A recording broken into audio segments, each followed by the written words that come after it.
Hello guys, कैसे हो आप? बहुत दिन हो गए वीडियो बनाए हुए, बट थोड़ा यहाँ काम में बिजी रहते हैं तो टाइम नहीं मिलता है यार सबको। उसी तरह मुझे भी नहीं मिलता है। तो यहाँ पे जो भी लोग काम करते हैं तो थोड़ा टाइम निकालना मुश्किल हो जाता है। बट ऐसा है कि आज संडे था, शाम है, मैं फ्री हूँ। तो कुछ क्वेश्चंस जो लोग मुझे रैपिडली पूछते रहते हैं, फ्रिक्वेंटली सेम का क्वेश्चन सेम ही पूछ रहे हैं, सबके लोग सेम क्वेश्चन पूछ रहे हैं, तो बार बार रिपीट हो रहा है वो, मैं उनको बताता भी हूँ। बट आई थिंक सो मेरे को एक बार मैंने सोचा वीडियो पे बताऊँ शेंजन को लेके क्या क्या जो भी दूसरों के मन में क्यूरियोसिटी है, सभी लोगों के मन में वो, और यहाँ आने से पहले आपको क्या करना चाहिए क्या नहीं करना चाहिए। मैं एक टीआरसी को लेके पूरा एक वीडियो बनाने वाला हूँ, थोड़े दिनों बाद में अपलोड करूँगा, may be in a week. और एक वीडियो पूरा सेपरेटली यहाँ आने से पहले आपको कौन कौन सी चीज़ें लेके आनी ही चाहिए, मतलब उनको भूलोगे तो मतलब यहाँ आके आपको हाँ मिल जाएगी पर महंगी मिलेगी या फिर प्रॉब्लम फेस करेंगे आप। तो उसको लेके मैं एक बहुत ही वीडियो बनाना चाहता हूँ। ये जो आप पीछे देख रहे हो मेरे इस तरफ, ये एक चर्च है और इस तरफ ये बिल्डिंग्स है, यहाँ पास ही मेरा एकोमोडेशन है, ठीक है। तो अब मैं ये क्वेश्चन तो सब लोग ये पूछ रहे हैं कि अब ये क्या क्या क्रोएशिया अब शेंजन में आ गया है, तो ये तो आप सबको पता है। उसके बावजूद सब लोग पूछ रहे हैं आगे आगे, अरे भाई शेंजन में आ गया है, फाइनल हो गया ऑफिशियली, बस जो फॉर्मेलिटीज़ रही है बॉर्डर ओपन की वो 1 जनवरी को हो जाएगी, मतलब जो पहली तारीख है 2023 की उसको हो जाएगी। अब पीछे और क्वेश्चन जो बचे हैं उनमें देखिए, एक क्वेश्चन ये होता है कि हम मेरे को आना है, देखिए किसी को भी आना है, मैं नहीं, नॉट मेरी साइड से नहीं, कहीं से भी आइए आप, कोई भी अच्छा एजेंट या कोई भी आपका दोस्त, कोई यहाँ पे अच्छा लिंक हो उससे आ रहे हैं, सबसे पहले अपना पीसीसी बनाइए, क्योंकि पीसीसी बनने में ही 1.5 महीना लग जाता है, महीना भर मान लीजिए, महीना 1.5 महीना। तो पहले पीसीसी आप बनाइए, उसके बाद में आप लोगों से पूछिए कि भाई मेरे को आना है, तो क्या आपके पास पीसीसी रहेगा? 1 महीने में भी किसी को आपने पीसीसी भेजा तो 5 महीने होंगे प्रोसेस करने के लिए, और 3 महीने 2.5-3 महीने में बंदा यहाँ पहुँच जाता है। तो वो पीसीसी आपका वेस्ट नहीं होगा। इतना बड़ा सपना है कि बाहर जाके कुछ करना चाहते हैं, इतना आप मोटिवेटेड हैं, तो एक 500 रुपये की पीसीसी से तो कुछ भी नहीं होने वाला है, इसलिए सबसे पहले बनाइए। दूसरा क्वेश्चन आजकल लोगों के मन में ये चल रहा है कि शेंजन आ गया है तो क्या क्या चेंजेज होंगे। शेंजन आने के बाद में आप मानोगे, शेंजन बोल दो या शेंगन बोल दो एक ही है, शेंजन आने के बाद में क्या चेंजेज होंगे, ये अभी सिर्फ एक तरह से अनुमान लगा सकते हैं, क्यास लगा रहे सभी लोग, फिक्स क्या होगा नहीं कह सकते। बट हाँ, जो शेंजन के जो रूल्स होते हैं मोस्टली जो इंटरनल अफेयर्स के, मतलब कि भाई एक्सटर्नल अफेयर्स के, sorry external affairs in the sense के जो भी के वीज़ा वगैरह ये एक्सटर्नल अफेयर्स में ही आता है एक तरह से, तो वो शेंजन के रूल आपको लागू करने पड़ेंगे। और टीआरसी को लेके एक रूल है, 2-4 ऐसे रूल्स हैं जो मेन फ्रिक्वेंटली वो चेंज होने। बाकी इंटरनली इनके यहाँ क्या होता है इतना बिल्कुल आप कहोगे वो इतना मेरे को गहनता से मुझे भी नहीं पता है, पर जो जो नॉर्मल अपनी ज़रूरत की चीज़ें वो पता है। सबसे पहला तो शेंजन आने के बाद में वीज़ा फ्री, जो भी जोन में ये आ गया है शेंजन के, तो वीज़ा फ्री आप जा सकते हो। आपका टीआरसी चाहे पहले का बना हुआ है चाहे 1 तारीख के बाद बन रहा है, उससे कोई फ़र्क नहीं पड़ता है, क्योंकि क्रोएशिया के टीआरसी भी आप जा सकते हो। मे बी अभी जो क्रोएशिया का टीआरसी बन रहा है उस पर एचआर लिखा हुआ आता है, तो शेंजन में आने के बाद ईयू लिखा हुआ है, मे बी, ठीक है, ऐसा लोग बोल रहे हैं और ऐसा लगता है क्योंकि वो लिखा हुआ आएगा, ठीक है। तो एचआर के टीआरसी पे भी आप पूरे यूरोप में जा सकते हो, घूम सकते हो, और शेंजन का ईयू लिखा आएगा तो भी घूम सकते हो, वो कोई मैटर नहीं है।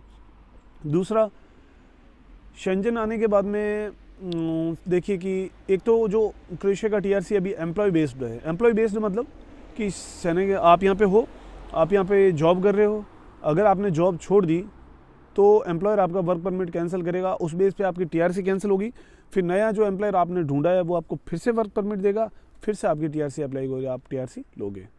पर शेंजन में जो रूल है मोस्टली वो क्या है कि कंट्री बेस्ड टीआरसी होती है। एक बार टीआरसी बन गई 1 साल की, फिर आप चाहे कोई भी एम्प्लॉयर के पास काम करो, कोई फ़र्क नहीं पड़ता उससे, एम्प्लॉयर चेंज कर दिया टीआरसी वही रहेगी, ठीक है। 1 साल कंप्लीट होने के बाद जब टीआरसी एक्सपायर होगी तब आपको दोबारा बनवाना है, ओके, उससे पहले आप अप्लाई कर दोगे।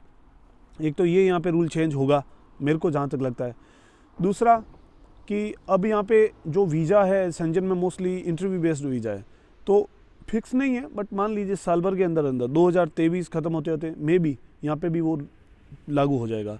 डॉक्यूमेंटेशन अभी यहाँ इतना ज़्यादा नहीं लग रहा है, शेंजन में आ गया तो 6 महीने साल भर के अंदर यहाँ डॉक्यूमेंटेशन की जो रिक्वायरमेंट शेंजन करता है, शेंजन इनको भी फोर्स करेगा कि ये सब डॉक्यूमेंट्स आप लोगे तभी आप बंदे को वीज़ा दोगे, अदरवाइज़ आप रिफ्यूज़ करो, ये भी होगा। उसके बाद में कई लोग बोल रहे हैं कि क्या यहाँ पे सैलरीज बढ़ जाएगी। देखिए यहाँ पे 1 जनवरी से यूरो चालू हो रहा है, और शेंजन आ गया है तो आप मान के चलिए थोड़ी सी हाइक मेरे को भी लगता है होगी, क्योंकि जो शेंजन में एक बेसिक क्राइटेरिया है कि भाई मिनिमम वेज जितना होना चाहिए उतना यहाँ भी होगा। फिक्स कितना होगा क्या होगा ये किसी को नहीं पता, ना मेरे को पता है ना किसी को। जो इनके ऑफिशियल्स हैं मेन जो EU पार्लियामेंट वाले जो डिसाइड करते हैं, उनका जो एक क्राइटेरिया रहता है कि क्रोएशिया की पर कैपिटा जो GDP क्या है वगैरह ये सब देखेंगे, पर कैपिटा इनकम क्या है, GDP क्या है कंट्री की, ये सब देखेंगे और उसके बाद डिसाइड करेंगे। ऐसे ही नहीं अपने कहने से, किसी के कहने से 1000 यूरो हो जाएगा या 1500 यूरो या 2000 यूरो नहीं होता है। ओके, अच्छा, कई लोग यहाँ आना चाहते हैं तो मैं अभी आपको बता दूँ कंस्ट्रक्शन में खूब जॉब्स है। एक बंदा है जिसकी रिक्रूटमेंट एजेंसी यहाँ पे वो अभी टच में है, बट देखिए उसमें कैसी जॉब्स है मैं आपसे सच बता रहा हूँ, जिसको काम आता है उसके लिए जॉब्स है। कोई कारपेंटर है, कोई मेशन है, पेंटर है, वेल्डर है, स्टील फिक्सर है, इनके लिए काम है, खूब काम है। और डिलीवरी बॉय की तो है ही है। तो ये सब जॉब्स है, पर इनके लिए वो आपका वीडियो भी देखेंगे काम करते हुए का, और मोस्टली वीडियो देखेंगे कि इंटरव्यू तो वो नहीं लेते हैं, क्योंकि अगर आपकी इंग्लिश ठीक नहीं है तो भी अभी तो चल रहा है यहाँ पे यही काम। ऐसा कुछ नहीं है कि इंग्लिश भी फ्लुएंट चाहिए या क्रोएशियन चाहिए, नहीं है। लैंग्वेज का कोई बैरियर नहीं है, अभी तक सब चल रहा है काम। सबसे ज़्यादा ये हो रहा है कि भाई शेंजन में आने के बाद में भी हो सकता है वो इंटरव्यू बेस्ड वीज़ा करते हैं, उस टाइम पर आपको इंग्लिश की रिक्वायरमेंट भी होगी, ठीक है। तो अभी ये सब चल रहा है। कोई भी कंस्ट्रक्शन लाइन से बंदा है जिसको जॉब चाहिए तो अभी मेरे पास अवेलेबल है। होटल लाइन से रिलेटेड अभी जॉब्स कम है, क्योंकि अभी जो विंटर चल रही है उसी वजह से। जैसे ही विंटर ख़त्म हो गया, मार्च आएगा, उसके बाद होटल लाइन्स की खूब जॉब्स आएंगी। और उस टाइम पे मैं आप लोगों को एक वीडियो बना के दूंगा। जो भी लोग हैं अभी से PCC वगैरह तैयार करके रखिए। वेटर्स की होगी, बार टेंडर्स की होगी, होटल में जो रिसेप्शनिस्ट की होगी, उसके लिए इंग्लिश अच्छी होनी चाहिए आपकी। और ये सब जॉब्स है मोस्टली। आप मान लीजिए शेफ की होगी और किचन हेल्पर की होगी और वेटर्स की होगी और बार टेंडर की होगी, ये मोस्टली जॉब्स है। डिश वॉशर वगैरह ये भी होता है। ओके, ये सब जॉब्स होंगी। और कोई क्वेश्चन मैं आपको देखिए बताता हूँ, जैसे मेरे को याद आता है। वैसे कई लोग बोलते हैं एकोमोडेशन कई कंपनी देते हैं, खाना देते हैं, नहीं देते हैं। एकोमोडेशन सभी कंपनी देती है लगभग, खाना कुछ कंपनी देती है, कुछ कंपनी एक टाइम का देती है, कुछ कंपनी देती ही नहीं है। ओके, तो ऐसा सीन है यहाँ पे। बाकी यहाँ पे आने के बाद ऐसा नहीं है कि आप लोग देखो, मैं एक आपको क्लियर बात बता दूँ, आप ये सोच के आ रहे हो कि मैं महीने के 2 लाख कमा लूँगा, 3 लाख कमा लूँगा, ऐसा नहीं है। इसकी इकॉनमी कम है या सैलरीज इतनी ज़्यादा नहीं है। पूरे यूरोप के हालात जैसे वैसे ही हैं। तो salaries Germany, Austria, Switzerland, Belgium यहाँ अच्छी है कंपैरेटिवली बाकी यूरोपियन कंट्रीज़ के। तो सैलरीज यहाँ पे वही आपकी लाइक मोस्ट ज़्यादा से ज़्यादा रही तो 1500 यूरो, उससे ज़्यादा नहीं होती है। वो भी बहुत कम जॉब्स में 1500 यूरो, बाकी 1000 यूरो के अंदर अंदर ही आपको सैलरी मिलेगी, ये मान के चलिए। तो आप वैसा सोच के आ रहे हैं कि मैं इतना इतना इतना कमा लूँगा, नहीं है। अभी यहाँ जॉब के अलावा पार्ट टाइम जॉब करने की भी परमिशन नहीं है। शेंजन में होती है तो मैं भी यहाँ पे वो अगले साल से वो रूल 6 महीने साल भर बाद कब लागू होता है ये डिपेंड करता है। ओके, इसके अलावा मौसम यहाँ पे विंटर निकल जाएगा, आप आओगे तब तक, क्यों अभी जो अप्लाई कर रहे हैं वो आएंगे तब तक गर्मी आ चुकी होगी, तो आपके लिए 6 महीने आराम से निकलेंगे, 6, 7, 8 महीने। पर विंटर बहुत ही हैवी है यहाँ पे। मैं आया तब यहाँ ठंड बढ़ ही रही थी, मतलब मैं आया तब 18 डिग्री था, अभी -5 है, तो बहुत ज़्यादा ठंड है।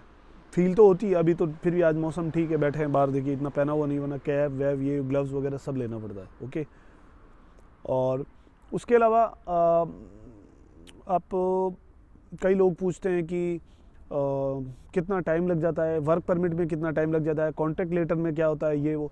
देखिए कॉन्टैक्ट लेटर एक कंपनी खुद की तरफ से पेपर बना के देती है कि हाँ इस बंदे को हमने रिक्रूट करना है, ये इसका कॉन्टैक्ट पेपर है। वो वर्क परमिट जब वो लोग अप्लाई करते हैं लेबर मिनिस्ट्री में या जो भी यहाँ पे जो वर्क परमिट इशू करती है उस मिनिस्ट्री में, तो उनको वो पेपर लगाना पड़ता है। दैट्स वाई वो आपको कॉन्टैक्ट लेटर भेजते हैं, आपको साइन करके वापस भेजना होता है और वो डॉक्यूमेंटेशन के लिए उसको भेजते हैं। फिर आपका 1 महीना मिनिमम टाइम लग जाता है वर्क परमिट में, मैक्सिमम देखिए कई बार 2 महीने भी लग जाते हैं। इस डिपेंड कि आपके डॉक्यूमेंट्स वगैरह आगे कौन, अब क्या सिचुएशन पर डिपेंड करता है, ठीक है। तो वो आने के बाद में आपको VFS में इंडिया में से हो तो इंडिया में, नेपाल से हो तो नेपाल में, श्रीलंका से हो तो वहाँ पे जहाँ से भी आप हो वहाँ VFS होगा, वहाँ अप्लाई करना होता है, ठीक है। नेपाल वाले भी अपने दिल्ली में अप्लाई करते हैं, वहाँ पे VFS नहीं है, तो आपकी एप्लीकेशन सबमिट करनी है और फिर उसमें 1 महीना लग जाता वीज़ा आने में। कई बार ज़्यादा वही चीज़ है, 1 महीने में आ जाता, मोस्टली 20 दिन में आ जाता कई लोगों का 1.5-2 महीने में भी आता है, ठीक है। इसके अलावा अब शेंजन है तो देखिए आप यहाँ आके अगर आपके पास स्किल्स है, 6 महीने यहाँ रुक के TRC बना के थोड़ा सा एक्सपीरियंस लेके जर्मनी वगैरह कोई भी कंट्री में आप जॉब अप्लाई कर सकते हो जाके। जॉब ले सकते हो और मूव कर सकते हो। इलीगल जाना गलत है, मैं नहीं बोलता यहाँ से आओ और इलीगल। देखिए कुछ लोग करते भी हैं ये सब, पर मैं इन चीज़ों में बिलीव नहीं करता। देखिए जहाँ भी जाओ लीगल जाओ। कभी भी किसी भी टाइम अगर आपको घर पे जाने की जरूरत, कुछ इमरजेंसी हो गई तो आप नहीं जा सकते इलीगल हो गए तो फिर वापस नहीं आ सकते। दैट्स वाई इलीगल जाने का सोचो ही मत। यहाँ आओ, अच्छे से जॉब सर्च करो और जॉब मिल जाएगी। देखो अब आपके पास अगर EU के पेपर्स हैं और शेंजन के पेपर्स हैं मोस्टली, तो दूसरी शेंजन कंट्री में जाके जॉब सर्च करके एम्प्लॉयर को सेटिस्फाई करके पेपर लेना कोई बड़ी बात नहीं है। आपके अंदर स्किल्स होनी चाहिए, खूब जॉब्स हैं। डेनमार्क वगैरह में कंस्ट्रक्शन की जॉब्स भरी पड़ी हैं।